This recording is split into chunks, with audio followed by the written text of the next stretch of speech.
মন জায়গা বাড়ি গোয়ামার, মন জায়গা বাড়ি গোয়ামার, কিছু নাই গোয়ার,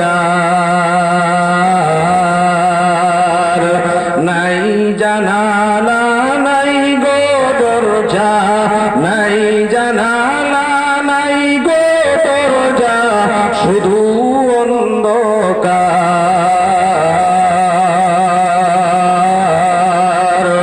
নাই সেখানে মানব দানো,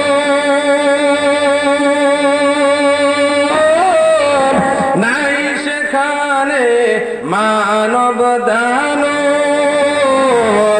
নাই সেখানে জল, সব কিছু জোগাড় করো এই দুনিয়ার ভিতর।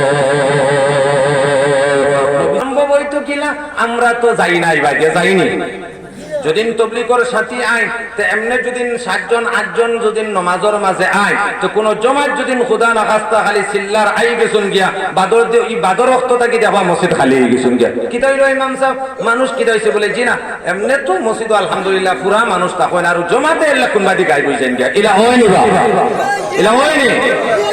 জমাতো যাইতেও রাজি না, ইমাম সাহেবর গেছে ফড়িতেও রাজি না গো।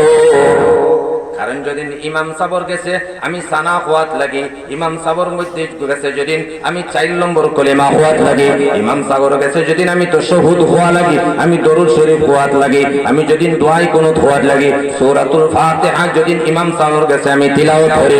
আর ইমাম সাহেব যদিন ভুল ধরা ধরিলেন, ইমাম সাবর গেছে যদিন আমার ভুল ধরা খাইলা তাইলে খাইতো আইয়া বড় মানছি মাত ইমাম সাবর লগে মারতাম ভারতাম না লাগানি কোন মাত ইমাম সাবর দাঁড়ালই না। কারণ ইমাম সাহেব যদিন ভুল জানে নাই আমার কমজোরি ফাইরে বা বড় মানছি দেখাইতাম পারতাম না। কারণ আমরা দুনিয়ার মাঝে বড় মানছির জায়গাও তো 2 জায়গা, এক জায়গায় লোক গরর বেটি আর আরো জায়গায় লোক মসজিদের ইমাম সাহেব। বাড়ির যদিন কোনো বেটির লোকে খাসিয়া করে পারে না তে জাল মিটাইয়া মসজিদের ইমাম সাহেবের কাছে ইলা আসেন নি বা সমাজ আসুন আসুন ইলা বেটির লোকে যদিন পারে না তে জাল মিটাইয়া ইমাম সাহেবের লোকেছে আসলিলা। আমার ভাই হল আমার বুজুর্গ হল ও ইমাম সাহেবের গেছে আয় না ইনো আইলে বেমার ধরা খাই লইব, বড় মানছি মারতে পারতো না, তার কমজোরি ধরা খাই লইব।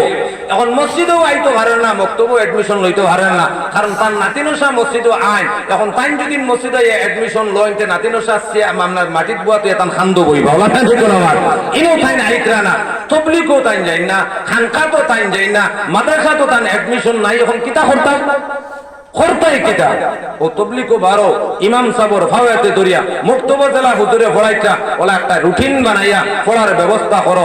হিকার কোনো বয়স নাই, হিকার কিনা বয়স নাই।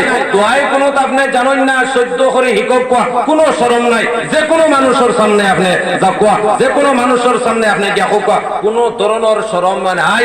কিন্তু দোয়াই কোনো তো আপনি জানেন না এটাই লগিয়া শরম, এটা কিটা আমরা এটারে শরম মনে করি না। দোয়াই কুনুত বাবা আমি জানি না, কোনো ধরনের অসুবিধা নাই। সূরাতুল ফাতিহা জানি না, কোনো অসুবিধা নাই। নামাজ জানি না, কোনো অসুবিধা নাই। কিন্তু খেউরের সামনে প্রকাশ করাটা আমরা ওটারে শরম মনে করি। আমরা সমাজে এলেও মানুষ আছেন রে বাবা অন্য রুকু করা দেখে হে রুকু করে, অন্য সজদা করা দেখে হে সজদা করে, অন্য সালাম ফিরাইলে হে সালাম ফিরা। হের 4 রাকাত পড়ে গেছে গিয়া তার 3 রাকাত দেখছে হেন 4 রাকাত ফিরে নামাজ পড়িয়া সালাম ফিরাইলেইছেন, হে মনে করে ও সালাম ফিরানি ওগুলো কি আখেরে খান ও 3 রাকাত পড়িয়া সালাম ফিরা রিলা আসেননি আমরা সমাজ আসেন না।